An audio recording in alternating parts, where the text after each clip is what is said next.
Tyler tossed his duffel bag into the back seat of his beat-up truck with the kind of careless confidence he carried everywhere, on the soccer field, at parties, even during finals. He turned to me with that ever-present smirk. "You ready for the wild country, city boy?" I grinned and climbed in. "I grew up in the suburbs. That barely qualifies me for the city. Still softer than the boots you'll be borrowing," he teased, starting the engine with a sputter and a cough. The heater kicked in, and we pulled away from campus, the quiet buzz of winter break already starting to settle over the dorms behind us. It was strange how quickly things emptied out when classes ended. Most of our friends had scattered to family homes and vacations. I didn't have much to return to. My mom lived in Florida with her new husband, and my dad, well, he hadn't exactly been around for a while. When Tyler casually asked if I wanted to come with him to his hometown for the break, it felt more like a lifeline than an invitation. "Seriously," he said, glancing over at me as we hit the highway. "It's not much, but it's quiet. You'll like it. My dad's got this old cabin near the woods. No Wi-Fi, but there's a fire pit and stars like you've never seen." I shrugged, pretending I wasn't secretly nervous. "Sounds peaceful." "He's probably already waiting out there," Tyler added. "He likes being early. Says it clears his head." He paused, then added with a quieter tone, "He's been out there a lot more since the divorce." I glanced at him. "You too close." Tyler nodded but kept his eyes on the road. "Yeah, he's a good guy. Just private." There was a weight to that word, private, like it carried stories that hadn't been told yet. Tyler spoke about his father now and then. Jackson, a former game warden who'd retired early and bought a patch of land deep in the hills. I'd seen one picture once, stuck on the fridge in our dorm. A man with salt and pepper stubble and sun-baked skin, standing beside a deer blind, his arm around a much younger Tyler. I remembered thinking he looked more like Tyler's older brother than his dad. "You'll like him," Tyler said after a long stretch of silence. "He's chill. A little intense sometimes, but only if you talk during a football game." We drove through long stretches of empty highway, past endless fields dusted with snow. The farther we got from the city, the quieter everything seemed to grow. Not just outside, but between us, too. It wasn't uncomfortable, just full, like something was waiting ahead we hadn't talked about yet. By the time we hit the gravel road that led to the cabin, the sun had begun its slow winter descent, turning the bare trees a pale gold. The truck rocked and bumped over uneven ruts, and Tyler leaned forward over the wheel. "There it is," he said, pointing through the windshield. The cabin looked like it had grown out of the woods, low and weathered, with a stone chimney that puffed lazy smoke into the sky. The porch light was already on, and there, seated on a rocking chair with a mug in his hand, was Jackson. He stood when we pulled in, tall, broad-shouldered, older, yes, but not in a way that made him seem distant. He had the kind of presence that made the world bend around him slightly, as if the trees leaned in to listen when he spoke. I climbed out of the truck, brushing the chill from my arms as Tyler bounded up the steps. "Hey, old man," Tyler said with a grin, pulling him into a quick hug. "Told you I'd bring a stray." Jackson's eyes found mine, calm, curious. They held longer than I expected. "You made good time," he said, his voice low and smooth like old radio static. "Welcome." "Thanks," I said, shaking his hand. It was warm despite the cold. Firm. He didn't let go right away. Inside, the cabin smelled like cedar and wood smoke. A fire crackled in the hearth, and dinner was already waiting. Roast venison, roasted potatoes, something that smelled vaguely like cinnamon. Tyler dove in like he hadn't eaten in weeks. I tried to relax. Jackson asked a few questions, where I was from, what I studied, how I liked living with his son. But they weren't just filler. He listened, really listened. "You're studying literature?" he asked, setting down his fork. "That's a rare kind of patience. Most boys your age don't know how to sit still long enough to read a book." I flushed. "I like stories," I said. "Not just books. People. The way they carry things they don't say." He smiled just slightly. "Then you'll like it out here. The woods are full of quiet stories." After dinner, Tyler disappeared upstairs to shower. Jackson stayed behind to stoke the fire. I stood awkwardly in the doorway, unsure whether to join or excuse myself. "You've got thoughtful eyes," Jackson said without looking up. "Always watching." "I guess I'm just curious," I said. His eyes met mine again, and this time something in them flickered. Not inappropriately, but intently. Like he saw through the layers I usually kept on for strangers. "Curious is good," he said. "Just be careful what you go looking for out here. Some things find you first." And with that, he rose, tossed another log on the fire, and walked past me with a quiet nod. As I climbed the stairs that night, I realized I wasn't just curious anymore. I was unsettled in the best way. There was something unspoken here, and I had the strange feeling I wasn't just visiting Tyler's hometown. I was stepping into someone else's story, someone who had been waiting. The tires crunched over the gravel as Tyler's truck came to a stop. The cabin ahead sat like something out of a painting, low-roofed and wooden, tucked just inside the tree line where the forest began to climb. The porch wrapped around one side, worn smooth from time and boots, and strung with yellow bulbs that glowed like fireflies in the fading dusk. And there he was, Jackson.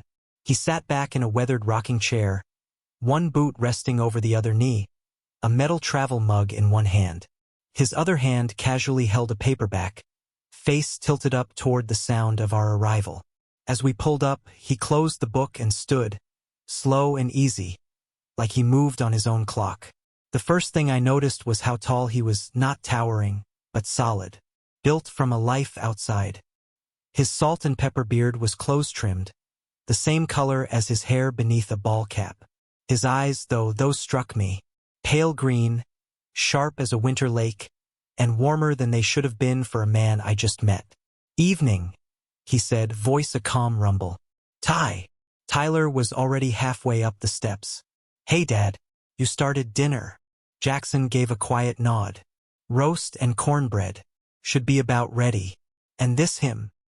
He turned to me, eyes locking onto mine with quiet intent. Not invasive, but there was something in the way he held a gaze. Like he wasn't afraid of silences. Like he could see how people moved when they thought no one was watching. "This is my roommate," Tyler said. "And before you get weird, he's cool. Just don't grill him too hard." Jackson offered his hand. "I'm Jackson." I stepped forward and shook it. His grip was warm, firm, but not aggressive. "Nice to meet you, sir." He smiled at that, slow, with one side of his mouth. "Not sir. That makes me feel like I'm back in uniform." Tyler rolled his eyes and muttered something about dad jokes as he grabbed his bag and went inside. Jackson stayed on the porch, gesturing for me to sit beside him a moment. "You need a minute before the chaos?" he said. He sipped from his mug, the steam curling into the cold air. "You boys have been roommates for how long now?" "Almost 2 years," I said. "Since sophomore year. And he hasn't scared you off yet?" "Not yet," I said with a small laugh. "Though the dishes are a daily battle." That earned a chuckle. He's like his mother, always in motion, never slows down long enough to rinse a plate. He looked out toward the woods. "But you've got a stillness to you. You ever notice that?" I blinked. "A stillness? You watch before you speak. That's rare. Makes people think you've got secrets." His eyes flicked back to mine. "Do you?"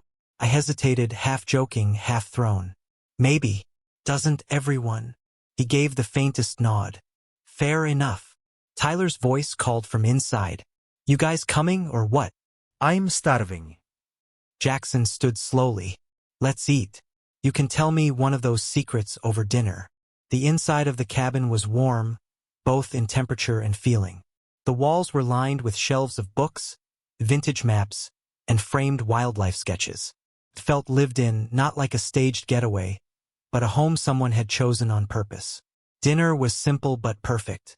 Roast venison, soft cornbread, collard greens with just enough vinegar. Tyler inhaled his meal with the hunger of a college athlete, occasionally tossing in sarcastic jokes about Jackson's woodsy wisdom. But Jackson was watching me. Not in a predatory way. Not even flirtatious, really, but with a curiosity I could feel in my chest. "So," he said halfway through the meal, "what are you studying?" "Literature," I replied. He raised an eyebrow. "So you like stories?" "Ido." "Especially the ones people don't think they're telling." That made him pause. Then he nodded. "That's a good answer. What about you?" I asked, turning the question. "What did you do before the cabin life?" Jackson leaned back in his chair. "Game warden for a while. Before that, I was Army. Nothing too interesting." Tyler groaned. "Here we go. He's being humble again." He once hiked across the state alone just to find a missing camper. Jackson gave him a look. "That's not how it happened." "He's got notebooks full of forest maps," Tyler continued. "Draws them himself. It's like a weird hobby." "Someone's got to know where the cliffs are," Jackson muttered. But I noticed the corners of his mouth twitching. We talked for another hour about books, animals, the difference between northern and southern winter, and why Jackson still carried a flip phone. At one point, he asked what my favorite story was. I named a few, but I watched his eyes light up when I mentioned the old man and the sea. "Simple on the surface," he said, "but everything beneath it aches." I nodded, and I think for a moment we understood each other. Later, after we said goodnight, I dropped my bag in the guest room and went to the hallway bathroom to brush my teeth. The window was open just a crack, letting in the sound of wind through trees. Voices floated in from the porch below. Faint, but just close enough. Tyler's voice. Annoyed. Tired. "Yeah, I brought him like you said. Just don't be weird about it. Okay?" There was a pause. Then Jackson's voice. Lower, unreadable. I couldn't make out the words. My pulse quickened. I closed the window quietly and sat down on the edge of the bed. Something about that conversation, about this whole evening, felt like a page had turned, but I wasn't sure what chapter 1 was in anymore. All I knew was I wasn't just here for a visit. I'd been expected. I woke to the sound of footsteps overhead and the clink of a coffee mug against a counter. Sunlight filtered through the narrow blinds, dust catching in the beams like suspended snow. The cabin smelled like fresh pine and something warm, maybe bacon or black coffee. Tyler's voice echoed faintly down the stairs. "Heading into town. Gonna see Mom and grab a few things." I got up, pulled on a hoodie, and stepped out just in time to see him buttoning his flannel at the door. "You want me to come?" I offered, rubbing sleep from my eyes. "Nah, you'd be bored. It's mostly errands and catching up." He grabbed his keys. "You'll be in good hands. Dad'll probably rope you into some wood chopping or bird watching." Jackson appeared from the kitchen holding 2 mugs. "Or maybe I'll just teach him how not to get lost out here." Tyler grinned. "That too. Don't let him talk you into walking the ridge. He thinks every guest wants a survival test." He waved and disappeared into the truck, the engine growling low before fading down the gravel drive. I turned back to Jackson, who handed me a mug. The heat felt good in my hands. "Sleep okay?" he asked. "Better than I thought I would," I said, sipping. "Quiet out here." He nodded toward the woods. "Still early. Want to take a walk before breakfast?" I hesitated, then nodded. "Sure." The trees were dusted with frost, their branches delicate and glassy in the morning light. A thin layer of snow crunched beneath our boots, and each breath came out in visible clouds. Jackson led the way with the easy stride of someone who belonged to the land, pointing out things I never would have noticed. Fresh deer tracks crossing the trail, a half-hidden fox den beneath a fallen log, the stripped bark on an aspen tree where elk had rubbed their antlers. "You ever track anything before?" he asked. "Only through Google," I joked. Jackson gave a low chuckle. "Well, this kind's different. You don't just look. You listen. Pay attention to what's missing, not just what's there." We stopped beside a narrow creek, its edges frozen over but the center still running. "See that?" he said, pointing to the snow. "Those prints." I squinted. "Rabbit." "Close. Hare. You can tell by the back foot placement, wider set. Probably passed through before sunrise." He knelt beside them, brushing snow lightly away with a gloved hand. "They're not running. See how steady the spacing is? It wasn't scared. He looked up at me, and for a moment the world felt still. Just the two of us. His voice softened. Most people just barrel through life and miss the signs. They don't take time to notice the quiet things. I swallowed. You're good at it. He stood again. Comes with time. Out here, you learn how to read the woods. The air changes when something's off. Even people, they shift in ways they think no one sees. He handed me a small bow from behind a log sleek with a taut string and a simple grip. Ever shot one of these? Not since summer camp. Well, he said, stepping behind me. Let's fix your form first. I held the bow up, clumsily mimicking what I remembered. Jackson stepped close, very close. His hands moved gently to my shoulders, adjusting them. Relax here. Keep your elbow down. And don't death grip the string. I felt the warmth of his chest at my back, the firmness of his hands steadying mine. His voice was low, steady. Good.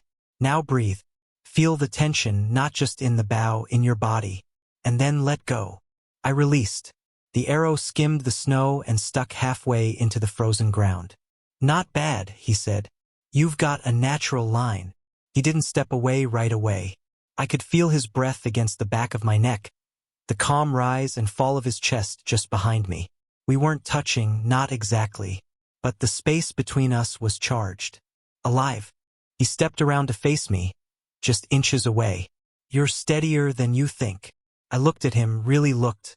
His face was rough in a way that felt carved from something older than this place. His eyes held me again, unflinching. I try to be, I said quietly. His gaze dropped briefly to my mouth, then flicked back to my eyes. You don't scare easy. Should I be scared? I asked. He didn't answer right away. The only sound was the soft gurgle of the creek and the whisper of wind brushing through bare branches. Finally, he said, No, just don't be careless. Curiosity's only dangerous if you don't respect what you find. We stood like that, eyes locked, breath visible between us, until he finally looked away. Come on, he said, voice gruffer now. Let's get back before you lose a toe. But he didn't walk far ahead. This time, he let me walk beside him. That afternoon, I kept thinking about the way his hands had steadied mine. How close his voice had sounded in my ear. How he hadn't needed to say much, because the silence had spoken volumes. Something had shifted. It wasn't overt. It wasn't declared. But it was there, simmering beneath the frost. The sun hadn't risen yet when I heard the knock on my door. Just 2 quick taps, then silence. Up for a real hunt? Jackson's voice came low through the wood. I rolled out of bed, still hazy from sleep. Outside, the world was dark and blue-edged, just on the edge of waking. I pulled on jeans, boots, and layered up against the cold. When I stepped into the kitchen, Jackson was already dressed. Heavy coat, thermos in one hand, a small rifle case in the other. Tyler still asleep? I asked.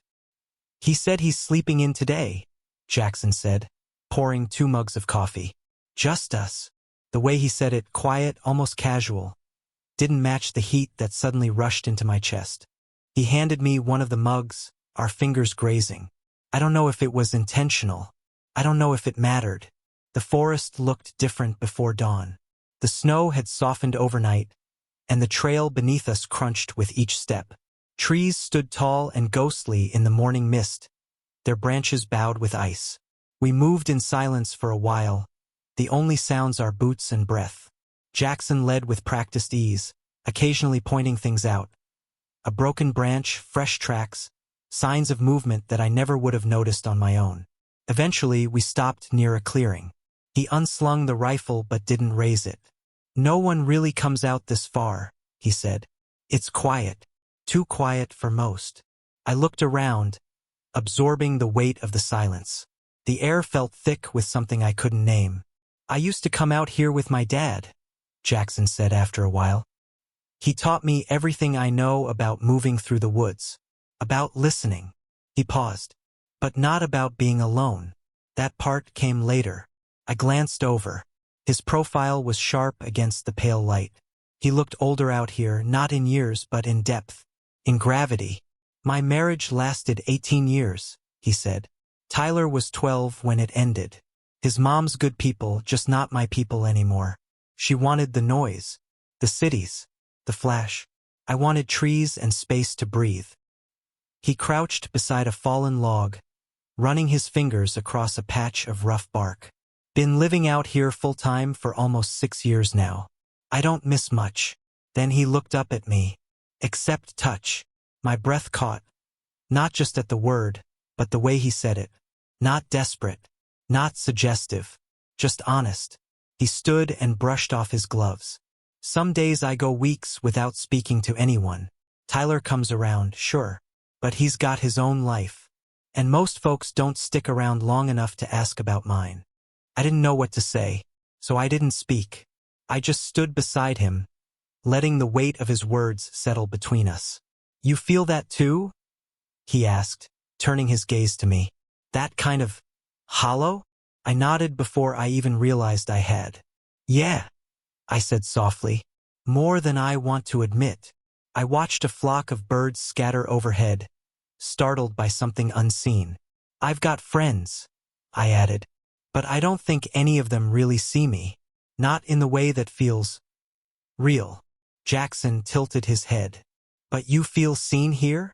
I turned toward him, meeting his eyes. I do. There was a long silence. Not awkward, just charged.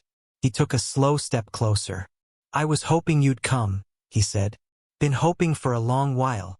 That line hung in the air like a match about to strike. I wanted to ask you for something, he continued, his voice low. But I didn't know if it was right. I swallowed. Ask me. His jaw flexed slightly, and he looked down, then back up. I want one night with you. Just one. Without pretending. Without judgment. Just real. My heart thudded against my ribs. Not from fear, from the overwhelming truth of it. I stepped forward. Just a little. And in the stillness between us, his gloved fingers reached for mine. We didn't clasp hands. We just let our fingertips brush. And even that felt like more than anything I'd known in a long time. We didn't shoot a single thing that morning. The rifle stayed slung. The trail home was slower. Neither of us said much. But something between us had shifted. Something we both felt. And neither of us was pretending anymore. It started with a distant rumble. Not loud. Not urgent. Just a long, low sound that rolled across the sky like a memory being stirred. I looked up through the tree canopy. The light had changed. What was golden moments ago was now a soft gray, bruised with incoming rain clouds. Jackson stopped walking and tilted his head like he could hear something I couldn't. Then he nodded once. We've got maybe 5 minutes before it starts, he said, motioning ahead. There's an old shack not far. Come on.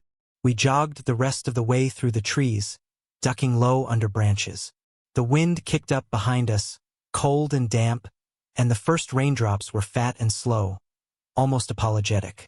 The shack looked like it had been built by hand 100 years ago, then forgotten by time. The door creaked, and the interior was bare save for a bench, a dry pile of firewood, and a dusty window with a view of nothing but trees. Jackson set the rifle aside and pulled the door shut behind us just as the sky opened up. Rain hammered the roof in a steady, lulling rhythm. We stood there for a moment, both breathing heavily, damp from the run but not quite cold yet. The air between us was different now. Not heavy, not awkward, just full. I've known your name longer than you think, Jackson said, his voice softer than the rain. I looked up. Tyler's mentioned you before? I asked. He nodded. First time he brought you up was over a year ago. Said you were quiet, smart, that you read all the time and never judged him when he screwed things up. I chuckled. That sounds about right. He showed me pictures once. From that ski trip. You were in the background, barely smiling, just looking at something off camera. I remember thinking you looked like someone trying to disappear. I blinked. You remembered that? He turned to face me. I've been waiting to meet you since then. That sentence hit harder than I expected. I sat down slowly on the bench, trying to steady my pulse. Why? I asked. Jackson didn't answer right away. He took off his coat, draped it over the back of a chair, and sat beside me. "Because I saw something in you that I recognized," he finally said. "That stillness, that need to be chosen, not just tolerated." I felt something catch in my throat. "I didn't expect this trip to feel like fate," I said. "But it does. Everything about it." Jackson nodded, then looked down at his hands. Calloused, steady. Then he looked back at me. "I want a night with you," he said quietly. "No expectations after. No pretending. No hiding behind who we're supposed to be. Just a night where I know you. Really know you." I didn't answer with words. I didn't need to. I leaned forward, and he met me halfway. It wasn't rushed. It wasn't careless. It was something between confession and communion, the kind of closeness you don't plan for but feel with every inch of your skin. He was careful, always watching me, making sure I was with him, not just physically, but emotionally. Every touch was a question. Every breath was a response. When he kissed me, it wasn't about claiming. It was about listening. When his hands moved over my shoulders, down my back, it wasn't about need, it was about knowing. He whispered things I didn't expect. About longing, about loneliness, about how many nights he'd stood on the porch, staring out at nothing, wondering if anyone out there was thinking of him. And I told him the truth, that I'd thought about him too, that I didn't know how to name what I was feeling, but I didn't want it to end. Eventually, the storm softened. The rain faded into a mist, and the quiet returned, thick with something new. We lay on the floor, a blanket wrapped around us, the heat from our bodies warding off the chill. His arm rested beneath my head. One of his hands held mine. "I should feel guilty," I whispered. "About Tyler." Jackson shook his head slowly. "Tyler doesn't need me to be anyone but myself. And I've never lied to him about what I want." I turned to face him. "And what do you want?" I asked. He didn't blink. "You. For as long as you'll let me have you." When I woke, the window was fogged over and pale with morning light. My limbs were tangled with his, warm and safe beneath the blanket. For the first time in a long time, I didn't feel like I had to rush back to anything. There was nothing urgent, nothing waiting to unravel, just breath, stillness, and him. He stirred beside me, eyes opening slowly. When he smiled, it was softer than anything I'd ever seen. "Morning," he said, his voice rough. I nodded. Morning. No promises were made. No decisions declared. But the silence didn't feel uncertain. It felt like the start of something neither of us had words for yet. We got back just before noon. The clouds had parted sometime during our return hike, leaving behind a slate blue sky and a cabin roof glistening with melting rain. Steam curled from the chimney. Tyler's truck was back, parked a little crooked like always.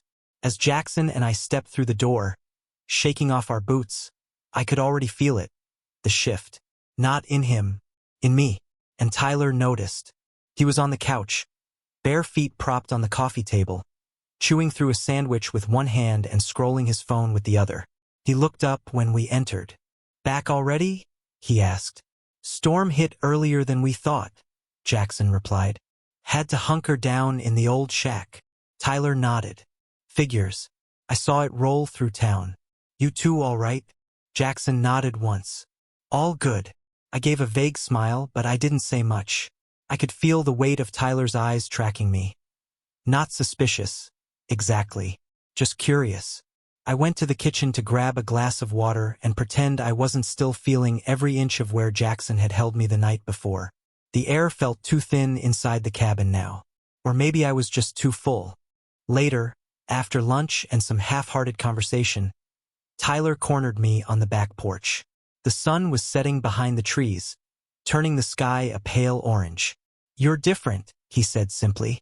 I looked up from my cup, pretending I didn't know what he meant. "Different how?" "You're quieter, but not in a bad way. Just softer." I laughed once. "That's a strange compliment." He didn't laugh. He leaned against the railing, arms crossed. "Look, I'm not dumb." I froze slightly. He studied me for a moment, eyes narrowed, but not angry. Did something happen with my dad? He asked. I didn't answer. Not yes, not no. I just met his eyes and held them. He sighed and looked away toward the trees. I figured, he said. The way he looks at you, and the way you look back. My stomach tightened. Tyler, I didn't plan. He cut me off with a shake of his head. You don't have to explain. Silence sat between us like a third person. Then he said, he's been alone a long time. Since the divorce, he hasn't really let anyone in. Not like that. He's dated here and there, but it never stuck. I swallowed. You're okay with this? He shrugged slowly.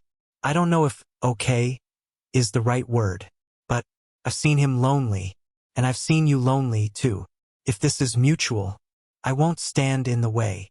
His voice was calm, measured, more grown up than I'd ever heard him sound. I stared at him for a moment. Thank you, I said. He smiled faintly. Don't thank me yet. Just don't hurt him. I won't. He nodded. Then we're good. And that was it. That night, after Tyler went to bed early, maybe on purpose, I found Jackson outside by the fire pit. A soft ring of rocks circled a crackling blaze. The sky was clear now, star-choked and silent, the kind of night sky you forget exists when you live near cities. He looked up when he heard my steps, and the way he smiled, quiet, sure, made something ease inside my chest. I sat beside him, the heat of the fire licking at my knees. For a while, neither of us spoke. Then he said, he knows, doesn't he? I nodded slowly. He asked me directly. Jackson ran a hand through his hair, eyes on the flames. I didn't expect permission, he said, but it's good to have it. I looked at him. You were ready to go without it? He gave a soft shrug. I've gone without a lot of things. Permission, apology, closure. He turned toward me, his face lit by the flicker of orange light. But not this, he said. Not with you. That line hung in the air like a vow. I leaned into his side, my shoulder brushing his, and we sat like that for a long time. Two people, two lives, stitched together by something quiet and rare, something no one else needed to understand. The days after the storm blurred into a rhythm I hadn't expected. Simple, steady, almost domestic. Jackson woke early, always the first to start the coffee. He didn't ask if I wanted any. Just slid a mug my way, always with a quiet nod. Most mornings he made breakfast, eggs, skillet potatoes, leftover venison or bacon, and I cleaned up after. We didn't talk much during those meals, but nothing felt missing. Tyler was around, of course. He teased. He told stories. He complained about the water pressure, but I noticed he gave us space. When Jackson offered to show me how to split logs properly, Tyler disappeared for a hike. When I lingered on the porch after dinner with Jackson, Tyler stayed inside with his earbuds in. There was no tension. No awkward silences. Just space. Permission. Jackson didn't push. He never brought up what had happened in the shack unless I did. He didn't over-explain or offer declarations. He just showed up. Every morning, every glance, every casual brush of his fingers against mine as we passed in narrow doorways. And I let myself fall into it. One afternoon, while we sat on the porch watching the wind move through the trees, I found myself staring at his hands. They were strong, weathered, but when he held his coffee, he cradled it gently, like he knew how to hold things without breaking them. That was what this was. Gentle, unexpected, and quietly consuming. It was the second to last day when I finally asked the question that had been building in my chest. We were inside, folding laundry, towels, mostly cabin linens. The kind of chore that made you feel like part of a household. I looked over at him, watching the way he moved. Unhurried, careful. Will this just be a break thing? I asked. He didn't flinch. Just set down the towel he was folding and met my eyes. Only if you want it to be, he said. I nodded slowly, unsure of what I wanted. I don't think I've ever felt something like this, I said. And I don't know what it means outside of this place. Back in the city, everything's louder. He stepped closer, not touching me, but close enough to make my breath shift. Then don't try to define it yet, he said. Let it grow. Let it breathe. If you come back, we'll figure it out. And if I don't? His voice was steady. Then I'll know I had something good. And I won't regret it. I don't know what I expected, pleading, maybe. Some grand romantic speech. But Jackson wasn't that kind of man. He didn't grasp. He opened his hands and let you choose. And that made me want to stay more than anything else could have. The next morning was quiet. Tyler and I packed the truck in silence. Neither of us eager to leave, but both pretending we had somewhere important to be. Jackson helped carry my bag to the truck bed, then stepped back. His eyes didn't linger, but I felt them all the same. Tyler hopped in the driver's seat, giving us space. He plugged in his phone, started cueing music, distraction, maybe, or grace. I turned to Jackson. There was a heaviness between us, but not sadness. Something more like, pause.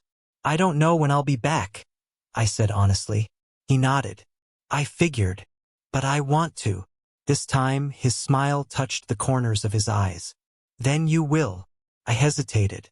Are you really going to wait? He stepped forward and rested a hand lightly on my shoulder. I'm not going anywhere. I've been out here a long time, waiting for something that felt real. This? You? It's the first thing that has. I closed my eyes for a second and let his words wrap around me. Then he said softer, come back when you can. I'll be here. The drive away felt longer than the drive in. Tyler didn't ask questions, and I didn't offer much. We passed familiar roads and frozen fields. The forest thinned. The world got louder. But inside me, something had changed. I wasn't sure what I was returning to, but I knew without doubt what I was leaving behind. And that made all the difference. College hadn't changed. The dining hall still smelled like burnt coffee and microwaved pasta. The professors still lectured like their words would echo through eternity. Tyler still forgot to take the trash out. Some things were eternal. But I had changed. I sat through lectures, took notes, joined study groups. On the outside, nothing looked different. But I felt it. A dull ache in my chest that hadn't been there before. Not pain, not even longing, just a sense of displacement, like I'd left something behind in the woods, and no amount of routine could fill that absence. I caught myself daydreaming in class, thinking about the sound of boots on snow, the way Jackson's voice dipped low when he spoke about tracking deer, or how the porch light cast that golden circle around him in the dark. Sometimes I'd glance at my phone, half expecting a message. He hadn't called. He hadn't texted. But that was the thing about Jackson. He didn't chase. He waited. Weeks passed. Tyler and I slipped back into our rhythm. Easy, familiar, unchanged. But we both knew. One night, while we sat on the dorm floor eating takeout, he looked up and said, you should go back. I didn't pretend to misunderstand. You think so? I asked. He shrugged. You haven't been here since we got back. He was right. My body was here. My mind had stayed somewhere between the trees and the porch light. I nodded slowly. I think I will. Tyler gave a small smile. Tell him I said hi. It took me another week to gather the courage, though I wasn't sure what I was afraid of. Rejection? No. Jackson wasn't that kind of man. He wouldn't shut a door he'd once opened. Maybe I was afraid of how right it might feel. That going back would mean admitting I'd found something I didn't want to live without. So I packed a small bag and didn't tell anyone except Tyler. I took the train as far as the line would go, then rented a car and followed the winding back roads until they gave way to gravel and pine needles. The same trees greeted me. The same sky stretched above. But I was different this time. I wasn't nervous. I wasn't guessing. I was choosing. When I pulled up to the cabin, the porch light was already on. Snow fell lightly, not enough to cover the ground, just enough to soften it. Smoke curled from the chimney. The place looked exactly the same, untouched by time. I climbed the porch steps with my heart thudding in my chest. Before I could knock, the door opened. Jackson stood there, arms crossed over a thick sweater, eyes calm and familiar. I figured you would, he said. I didn't say anything. I didn't need to. I stepped forward, and he wrapped his arms around me. It wasn't a desperate embrace. It wasn't rushed. It was grounding, like I'd walked into gravity after drifting. We stood there in the doorway. No words exchanged, just the warmth of a touch that had been missing. Finally, he stepped back and looked at me. "You hungry?" I nodded. "Always." He smiled. "There's stew on the stove, and cornbread in the oven." We went inside, and everything felt right. That night, after dinner, we sat on the porch again. No fire this time, just the cold air and the sound of branches creaking in the wind. Jackson poured 2 glasses of bourbon and handed me one. "You don't have to say anything," he said. "But if you want to, I'll listen." I looked out over the tree line, then back at him. "I missed this," I said. "Not just you. The quiet. The way you look at me without needing to fix me." He said nothing, just reached over and rested a hand lightly on mine. "I don't know what this is going to look like," I admitted. "But I don't want to leave again wondering what I could have had if I stayed." He gave my hand a small squeeze. "You don't have to wonder anymore." The stars overhead blinked through the clouds like silent witnesses. No promises were spoken. None were needed. We went inside, closed the door, and in that small cabin, where the world felt honest and stripped bare, I found something I hadn't known I'd been searching for. Not just love, belonging, home. He was waiting again. But this time I wasn't just visiting. I was coming home. Have you ever felt an unexpected connection with someone that changed everything, even if it seemed impossible at first? Let me know in the comments. Would you have gone back like I did? Or left that cabin in the past?